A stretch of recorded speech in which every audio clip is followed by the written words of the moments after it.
75वीं स्वतंत्रता दिवस की सभी को बहुत बहुत बधाई, बहुत बहुत शुभकामनाएं देती हूँ। बहुत देर से मैं यहाँ बैठी सभी की गानों के, गीतों के रूप में बातें सुन रही थी। उर्वशी जी ने अपने वक्तव्य में भी बहुत सारी अच्छी बातें रखी, ऐसी बातें रखी जो हमें प्रेरणा देती हैं। हमारे देश में लिखा गया एक एक गीत तिरंगे के ऊपर हमें प्रेरणा तो देता ही है, ऊर्जा भी प्रदान करता है। और क्योंकि आज मैं यहाँ पर आपके समक्ष बोलने के लिए उपस्थित हुई हूँ, तो मैं ये कहना चाहूंगी कि आप सभी लोग जो मेरे समक्ष यहाँ पर उपस्थित है, आप सभी लोग हनुमान जी हैं। शक्ति भूले बैठे हैं लेकिन बजरंग बली हैं। और मैं यहाँ आज आई हूँ ताकि आप लोगों को आपकी वो शक्ति, वो महाशक्ति याद दिला सकूं जो आप लोगों के अंदर है। वैसे तो उर्वशी जी के हाथों के नीचे आप लोग बड़े हो रहे हैं, शिक्षा ग्रहण कर रहे हैं, दीक्षा ग्रहण कर रहे हैं। उन्होंने आपके अंदर मातृभूमि के लिए जो भाव भरा है, जो प्रेम भरा है देशभक्ति का, उसके लिए मैं उनको नमन करती हूँ। मुझे याद है जब मैं यूनाइटेड नेशंस में एज ए स्पीकर जाया करती थी, तब उस समय का वो दौर था कि जब हमें अपना वक्तव्य वहां पर अंग्रेजी में रखना पड़ता था। तब वहां मुझे जापान के एक मेरे मित्र मिले और उन्होंने मुझे कहा, वहां पर फ्रेंच बोलने वाले लोग भी थे पर वो इंग्लिश में भी बात करते थे, तो उन्होंने कहा कि जिस तरह से हम लोग अपना वक्तव्य, अपने देश की बात, अपने देश की कोई भी परेशानी यहाँ पर अपनी भाषा में रखते हैं, आप क्यों नहीं अपनी भाषा में रखती हैं? क्योंकि आपका जन्म हुआ है आजाद भारत में। आपने कोई गुलामी के समय में जन्म नहीं लिया कि आपको मजबूरी हो अंग्रेजी बोलो, अंग्रेजी यहाँ पर समझी जाए। हमारे यहाँ पर यूनाइटेड नेशंस में प्रावधान है कि जो जिस भाषा में बोलता है वो बोले, और जो जिस भाषा में समझता है वो समझ सकता है। तब मुझे ऐसे लगा कि मेरे देश के अंदर जो हमारी मातृभाषा है उसी के अंदर सारी चीजें होनी चाहिए, क्योंकि ये देश विश्व का सबसे विकसित देश था। ये देश विश्व का वो देश था जो सबसे ज्यादा साइंटिफिकली बहुत आगे था।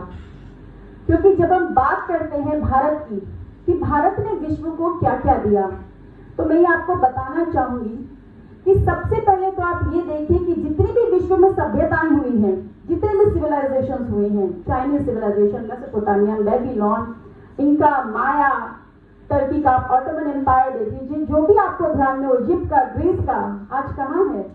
लेकिन हमारी संस्कृति, हमारी सभ्यता वो सभ्यता है जो आज भी है, जो आदिकाल से चली आ रही है, जो वैदिक काल से चली आ रही है, जिसका इतिहास नसीब देख 2000 वर्ष पुराना, 5000 वर्ष पुराना, 10,000 से भी ज्यादा वर्ष पुराना इतिहास है हमारा।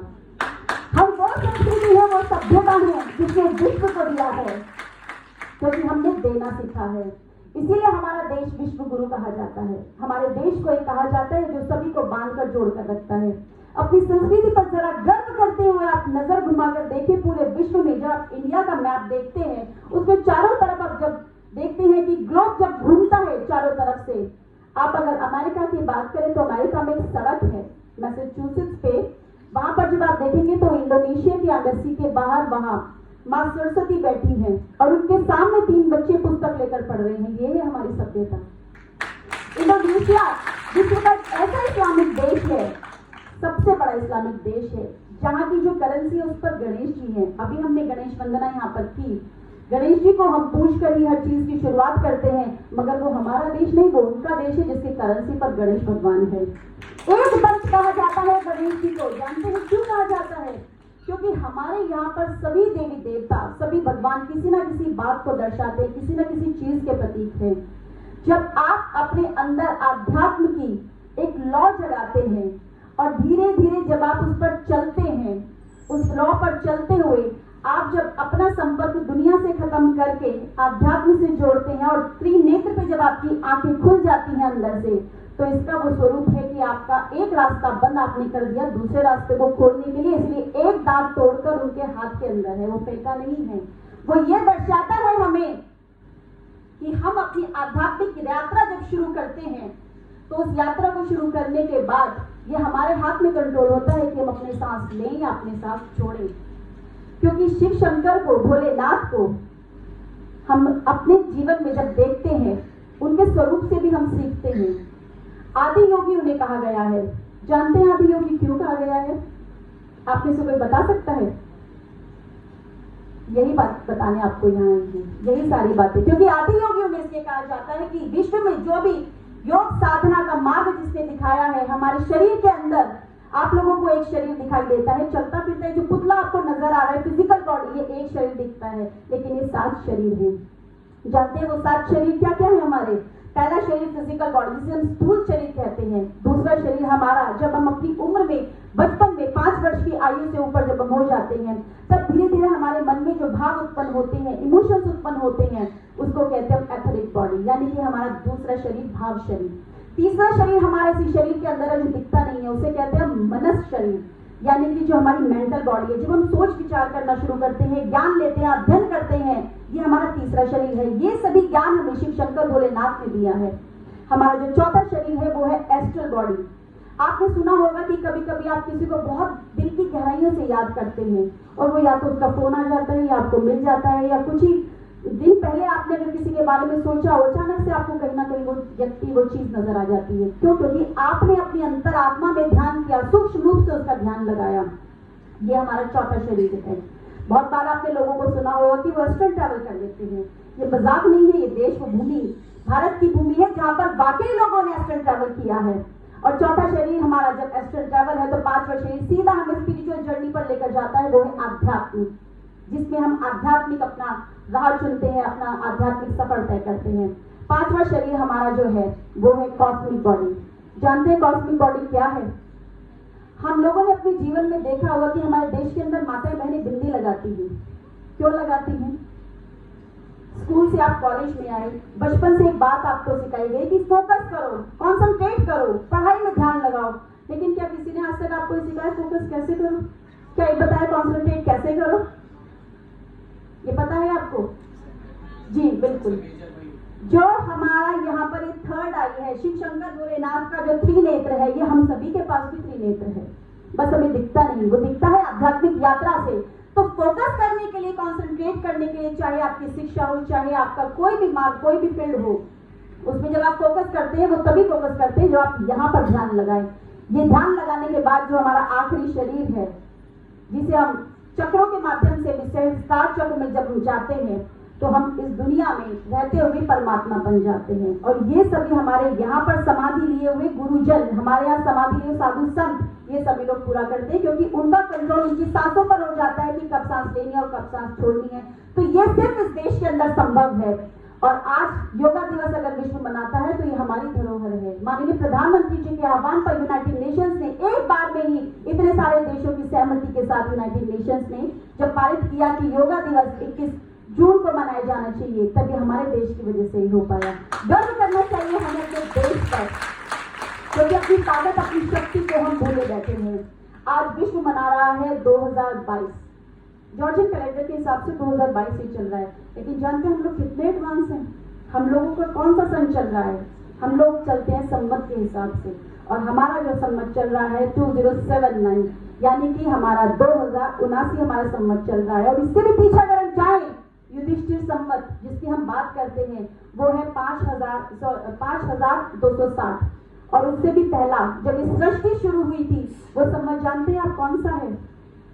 वो हजारों लाखों में नहीं है, वो करोड़ों में भी नहीं है, वो अरबों में है।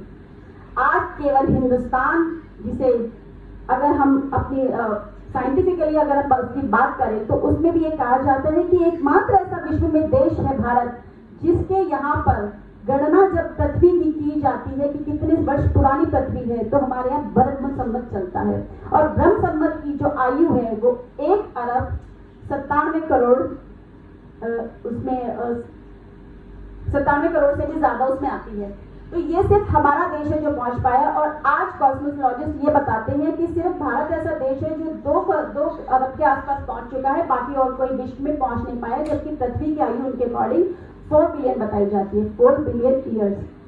और जब हम साइंटिस्ट की बात करते हैं, गैलीलियो को जानते हो, 1633 में फांसी दी जाने लगी थी।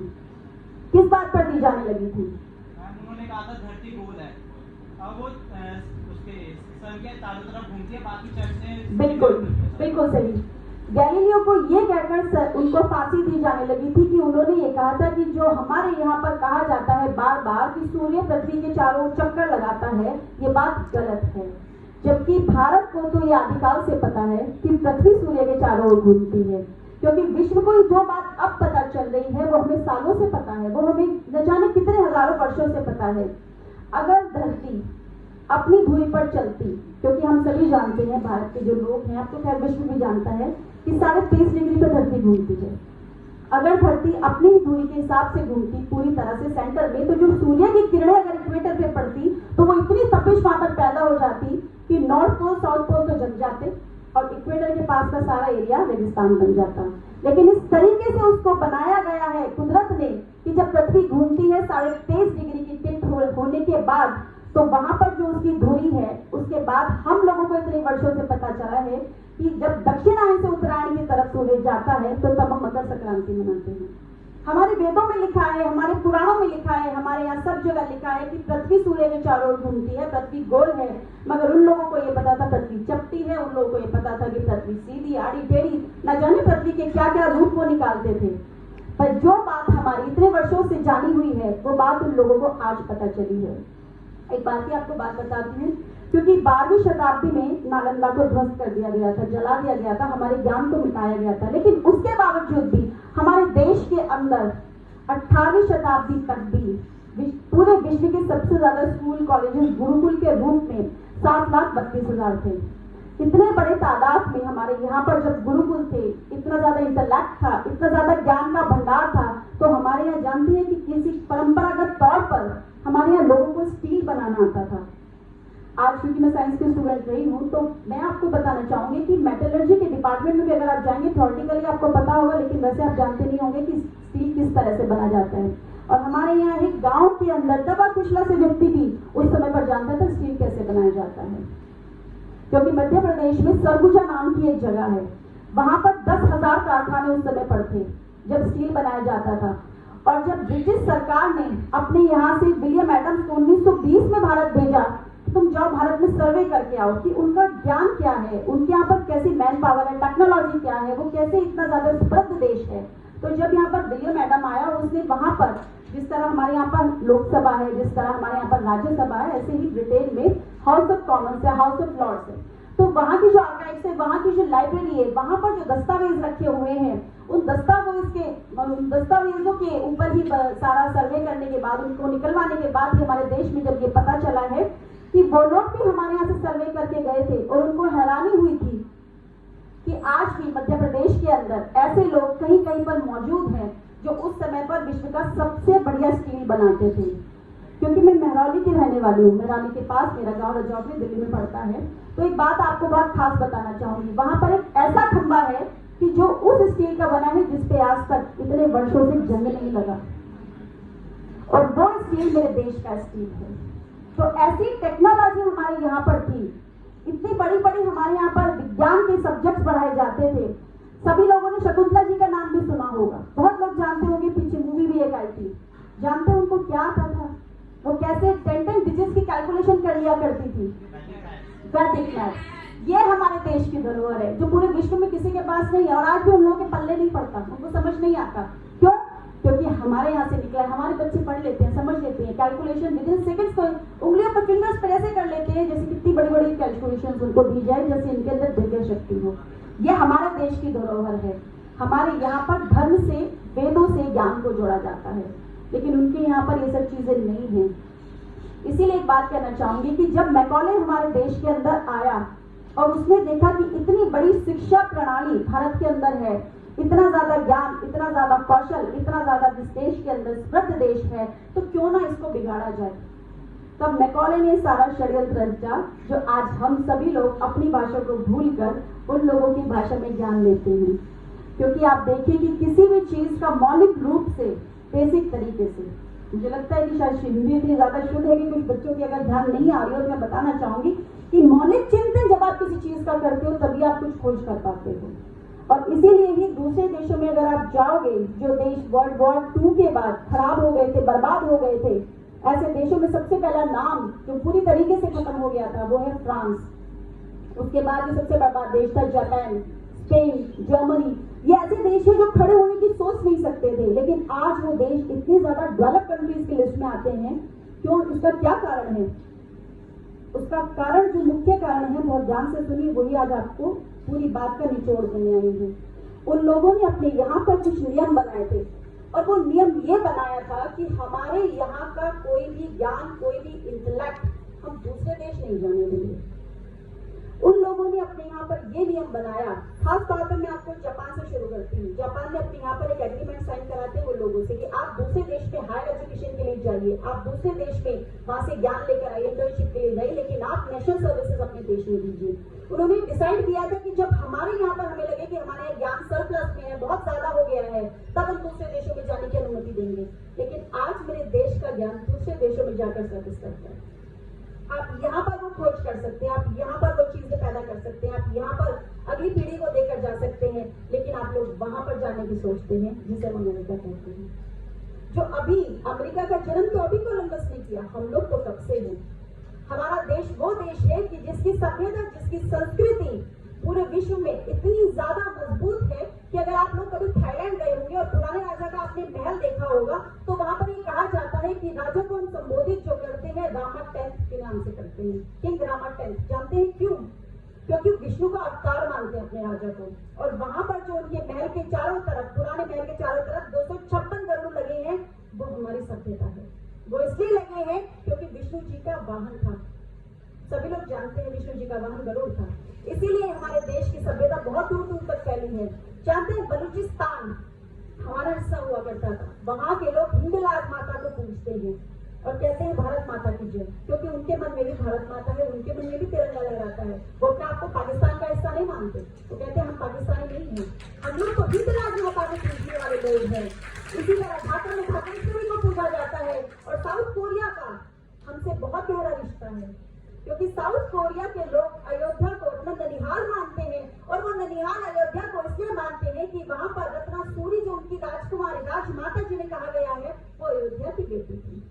इसीलिए आज भी अगर वहां से कोई आता है तो अयोध्या में आप देखेंगे वहां पर एक म्यूजियम बनाया गया है, जहाँ पर वो पूजा अर्चना करते हैं, जहाँ पर वो अपनी श्रद्धा सुमन अर्पित करते हैं। इसीलिए करते हैं क्योंकि भारत से उनका एक बहुत गहरा रिश्ता है, और ये बहुत गहरा रिश्ता उनका ही नहीं, विश्व के अंदर आप कहीं भी देखिए, जापान जैसे देश में भी देखिए, बैजेंटीना को पूजते हैं। जानते हैं बैजेंटीना देवी कौन है? वहां पर हाथों में वीणा, हाथों में किताब लेकर कमल के फूल पर विराजमान जो देवी है, वही बैजेंटीना है, और वो मेरे देश की देवी है। हम उन्हें पूजते हैं माँ सरस्वती, जो यहाँ भी विराजमान है, शिक्षा की देवी। तो आप बताइए कौन सा ऐसा देश है किसी में जहाँ पर भारतीय संस्कृति, भारतीय सभ्यता नहीं है?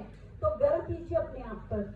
आज लोग कह देते हैं कि हम लंदन से डिग्री लेकर आए हैं, हम लंदन से सर्जरी कर आए हैं, लेकिन क्या आप जानते हैं कि ये हमारी देन है? बहुत पहले की एक बात आपको बताती हूँ, 1600 ईस्वी की, जब हैदर अली हुआ करते थे, उस समय की बात बताती हूँ। उन्होंने किसी अंग्रेज की एक बार नाक काट दी थी। उस समय पर नाक काटने को जब कोई युद्ध में हार जाता था तो उसको जीवन दान तो दे देते थे, लेकिन नाक काट देते थे तलवार से। इसका मतलब सभी जानते हैं, मतलब बेइज्जती करना। तो वो नाक कटी हुई लेकर जब वापस जा रहा था, रास्ते में एक गांव पड़ता था दक्षिण भारत में, कोयम्बटूर के पास का एक गांव था। वहां पर उस गांव में एक आदमी ने कहा, अरे अरे तुमको तो बहुत लहू बह रहा है, नाक कटा कर आए हो। बोले हाँ, लेकिन क्या करें, अब ठीक है। तो उसने कहा नाक संभालिए, उसने कहा हाँ मेरे पास ही है। तो वो अपनी जेब में से निकालता है नाक, उसको हाथ में देता है। तो जब वो देखता है कि गांव का दबे कुचले से कपड़ों में, गंदे मैले से कपड़ों में व्यक्ति उसकी नाक करीब 1.5 घंटे की सर्जरी के बाद जोड़ देता है, तो इतना हैरान रहता है कि 1616वीं ईस्वी के अंदर भारत के अंदर इतना ज्यादा ज्ञान कि उनको सर्जरी करनी आती है, प्लास्टिक सर्जरी आती है, और वो जाकर यूरोप में कहता है अरे मूर्खों तुमको क्या पता, ज्ञान तो वहां पर है, जाओ वहां पर, वहां से कुछ सीख कर आओ। तो वहां से लोग आते हैं, तब वहां से यूरोप से लोग आते हैं, यहाँ की संस्कृति सभ्यता के साथ साथ उनका ज्ञान लेकर जाते हैं। और इस बात में कोई दौर आए नहीं है कि जो हमारी सभ्यता संस्कृति है, जो हमारे वेदों के ऋचाएं हैं, उन पर शोध नहीं होता। जर्मनी विश्व के अंदर एक सबसे बड़ा ऐसा देश है जिसके अंदर पूरी की पूरी यूनिवर्सिटी बनाई हुई है, सिर्फ किस लिए कि भारत के जो वेद मंत्र हैं, जो ऋचाएं हैं, उनका हमें ज्ञान अंदर का प्राप्त हो, उसकी हमें सीधे तरीके से ये जानकारी मिले कि इनके अंदर ऐसे क्या रहस्य छुपे हैं। तो ये मेरे देश की बात है, मेरे देश के वेद हैं, और हम फिर भी गर्व से कहते हैं कि हम तो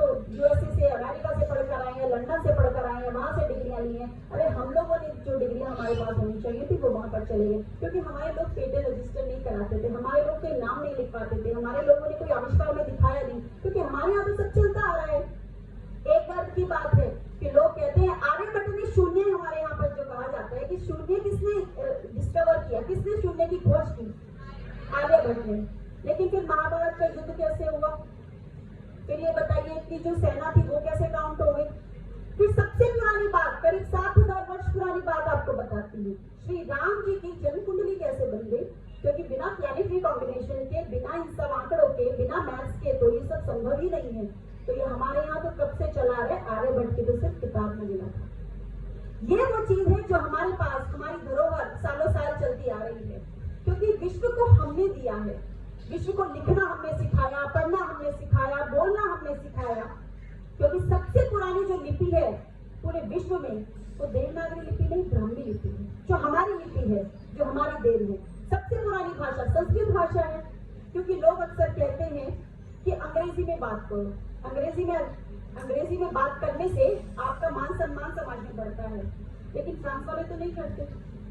मैं जब फ्रांस में गई थी तो मैंने उनसे इंग्लिश में कुछ बात करके कुछ मांगा सामान, तो बोले हम नहीं देंगे, आपको हमारी भाषा आती है तो करिए, तो ठीक है। फिर मैंने किसी के हाथ से इशारे से जैसे जैसे सामान लिया, वो इतने अपनी बात के लिए दृढ़ता के साथ अड़े हुए हैं कि हमारा सामान खरीदना है तो हम अपनी भाषा में ही बोलेंगे, इशारों से बताओ, अंग्रेजी हम नहीं बोलने वाले। ऐसे ही डेनमार्क में, ऐसे ही जर्मनी में। और आप जानते हैं कि इनकी भाषा किस भाषा से सिमिलर है, संस्कृत से, हमारी भाषा से। और जर्मनी के अंदर लुफ्थांसा एयरलाइंस का, बहुत लोग आप जानते होंगे, जानते हैं किन शब्दों से बना है, संस्कृत का लुप्त, लुप्त यानी जो खो जाते हैं, विलुप्त हो जाते हैं, हंस यानी कि हमारे देश का वो पक्षी जो भले ही आज लुप्त हो गया लेकिन हमारी धरोहर था। हमारे देश की मिट्टी की खुशबू ले लेकर दूसरे देश आज अपने देशों को चला रहे हैं, और फिर भी हमें कह दिया जाता है कि आप लोग तो साइंटिफिक है ही नहीं, आप लोगों को तो कुछ पता ही नहीं। ये हम लोगों के अंदर दिमाग में भरा जाता है, जबकि ऐसा नहीं है। हमने दिया है तो गर्व करो, सीना ठोक कर कहो कि आप हमारा दिया हुआ लेते हैं, हमारा दिया हुआ बोलते हैं, हमारा दिया हुआ, हमारा सिखाया हुआ सीखते हैं, क्योंकि हमने विश्व में सबको सिखाया है। अंग्रेजी में तो सिर्फ वॉवल्स है, A-I-O-U, ना मात्रा है ना कुछ है उसके अंदर। कभी तो देखिए आप, अगर हमारे देश के अंदर ही देख लीजिए, साउथ इंडियन अगर हिंदी अंग्रेजी बोलता है तो पता चल जाएगा साउथ इंडियन अंग्रेजी है, पंजाब का कोई रहने वाला बोलता है पता चल जाएगा।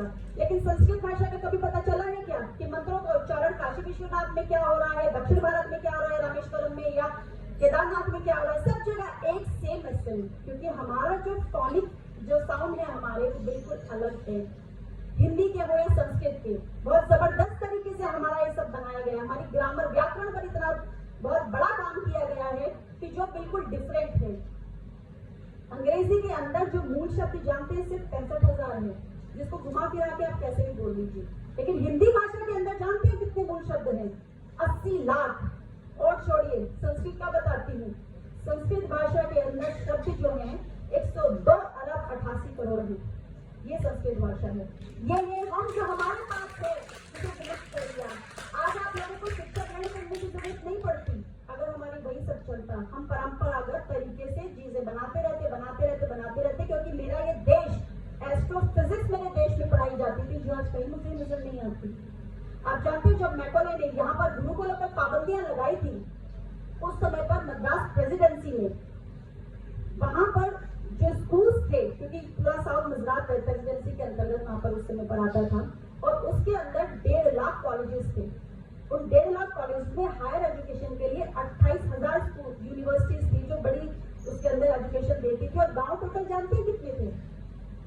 1,47,000। तो आप सोचिए कि स्कूल कॉलेजेस गांव से ज्यादा थे वहां पर। कितनी जबरदस्त कितनी शिक्षा प्रणाली हमारी थी कि हम अपने परंपरागत तौर पर अपने बड़ों से सीखते आ रहे थे। अभी यहाँ पर मैं सुन रही थी कि जब ये कहा जा रहा था कि हमारे शहीदों ने अपने लहू को तिरंगे में लपेट के हमें आजादी दी है, तो बशीर जी ने भी बहुत अच्छी तरह से अपने वक्तव्य में बताया, उनके लहू का हम सभी को एक तरीके से कीमत को हमें समझाया। लेकिन मैं ये कहना चाहूंगी कि वो जो हमें आजादी देकर गए, वो जो हमें खुशियां देकर गए, आप लोगों ने क्या तय किया है, क्या देकर जाएंगे? अगली पीढ़ी को क्या देकर जाएंगे कि वो ये कहे कि मेरी पिछली पीढ़ी मुझे कुछ देकर गई है? ये आपका दायित्व है जो आपको देकर जाना है। ये आप लोगों को अपनी जिम्मेदारी समझनी है, क्योंकि ब्रेन ड्रेन तो बहुत हो रहा है हमारे देश में। इस ब्रेन ड्रेन को मैं ये नहीं कहती आप किसी दूसरे देश में मत चाहिए, लेकिन अपने देश के प्रति अपनी जिम्मेदारी को जरूर समझिए। जो आप बाहर कर सकते हैं उससे ज्यादा आप यहाँ कर सकते हैं, क्योंकि जो खोज आप अपना मौलिक चिंतन करके अपनी मातृभाषा, अपनी राष्ट्रभाषा, अपनी भाषा में कर सकते हैं, वो आप दूसरी भाषा में कितना पढ़ लेंगे, कितना ज्ञान ले लेंगे, कितना समझ लेंगे, क्योंकि बेस तो हिंदुस्तानी है आपका, क्योंकि मिट्टी तो आपके अंदर यही की है। तो मैं ज्यादा समय नहीं लूंगी, क्योंकि मुझे भी आगे कार्यक्रम में जाना है और आप लोग भी ज्यादा बोर नहीं हो जाए, क्योंकि आगे के लिए बहुत कुछ छोड़कर जाऊंगी, आती रहूंगी आपके बीच में। इतना ही कहना चाहूंगी कि पहले समय जब चला था पूरे विश्व के अंदर, तब ये पूरा का पूरा घूमता जा रहा है काल चक्र की तरह। ये काल चक्र जब घूमना शुरू हुआ तो एक समय पर पहले यूरोप का समय था, उसके बाद घूमते घूमते फ्रांस, यूके, इन सब के बाद घूमते घूमते जापान पे आया। अभी समय किसका चल रहा है? क्योंकि 3 सबसे बड़ी चीज होती है पूरे विश्व में विश्व गुरु बनने के लिए, सुपर पावर बनने के लिए, वो है इंटेलेक्ट, मिलिट्री और इकोनॉमी।